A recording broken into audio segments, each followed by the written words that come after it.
#Ask Dr. John Watson type చేసి మీ questions అడగండి, తప్పకుండా రిప్లై చేస్తాను. Ramesh JKN2, sir can I Coombs my hair after a hair transplant?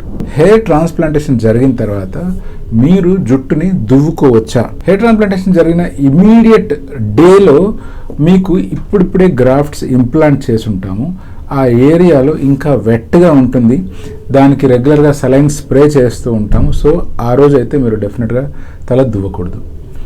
రెండో రోజు మూడో రోజు కూడా అప్పుడే బ్యాండేజెస్ రిమూవల్ కానీ హెడ్ వాష్ కానీ చేస్తూ ఉంటాం. సో అప్పుడు కూడా మీరు తల మీద కూమ్ అనేటువంటిది పెట్టకూడదు. ఇలా జరిగిన తర్వాత అట్లీస్ట్ 6 to 7 days పీరియడ్ తర్వాత నుంచి మీకు పక్కులు అనేటువంటివి రాలిపోతాయి. అంటే హెయిర్ స్కాబ్స్ అనేటువంటి క్రమక్రమంగా రాలిపోవడం స్టార్ట్ అవుతుంది. 15 to 25 days వచ్చేసరికల్లా ఇంప్లాంట్ చేసిన జుట్టంతా క్రమక్రమంగా రాలిపోతూ ఉంటుంది. ఇప్పుడు 7th day పీరియడ్లో ఎప్పుడైతే ఆ స్కాబ్స్ ఫాల్ అవుతుంటాయి, అటువంటి సిచ్యువేషన్లో మీరు మీ సైడ్ హెయిర్ని దువ్వుకోవచ్చు, కానీ ట్రాన్స్ప్లాంటెడ్ అయిన ఏరియాలో మాత్రం దువ్వకపోవడమే మంచిది. అలాగే ఎప్పుడైతే 15 to 25 daysలో ట్రాన్స్ప్లాంటెడ్ జుట్టు అంటే మోస్ట్ ఆఫ్ ద గ్రాఫ్ట్స్ ఏవైతే ఫాల్ అయిపోతాయో అప్పుడు కూడా ఆ ఏరియాలో మళ్ళీ మీరు దువ్వడం అనేటువంటి స్టార్ట్ చేయొచ్చు. సాఫ్ట్గా దువ్వితే మంచిది. సాధ్యమైనంత వరకు వైట్ టూత్డ్ కూమ్ అంటే పెద్ద పళ్ళ దువ్వెను తీసుకొని పల్చగా కనుక దువ్వినట్లయితే ఎటువంటి నష్టము లేదు. అంతేగాని చిక్కులు పడినప్పుడు అదే పనిగా టగ్ చేయడము లాంటి పనులు అయితే అస్సలు చేయకూడదు. చాలా మందికి ఈ మధ్యకాలంలో లాంగ్ హెయిర్ ట్రాన్స్ప్లాంట్ చేస్తూ ఉన్నాను. ఇప్పుడు లాంగ్ హెయిర్ ట్రాన్స్ప్లాంట్ చేసినప్పుడు కూడా ఇమీడియట్గా దువ్వుకోవచ్చా అంటే లేదు.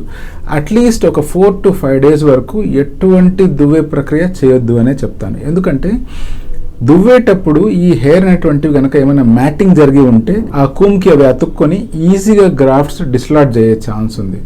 సో అందుకనే హెడ్ వాష్కి వచ్చినప్పుడు అదే పనిగా నా టీమే దాన్ని ప్రాపర్గా చిక్కులు తీయడం కానీ అది చేస్తారు.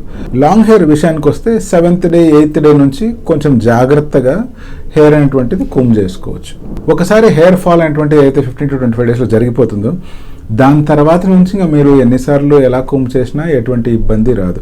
ఎందుకంటే హెయిర్ అనేటువంటివి స్లోగా గ్రో అవుతూ ఉంటాయి. కూమింగ్ ఎప్పుడైతే మనం చేస్తామో దానివల్ల బ్లడ్ సప్లై ఇంప్రూవ్ అవుతుందే తప్పిస్తే ప్రత్యేకించి నష్టం ఏం జరగదు. జుట్టు పెరుగుతూ ఉండే కొద్దీ మీరు కూమింగ్ ప్రాసెస్లో కొంచెం సాఫ్ట్నెస్ అలవాటు చేసుకోవాల్సి వస్తుంది.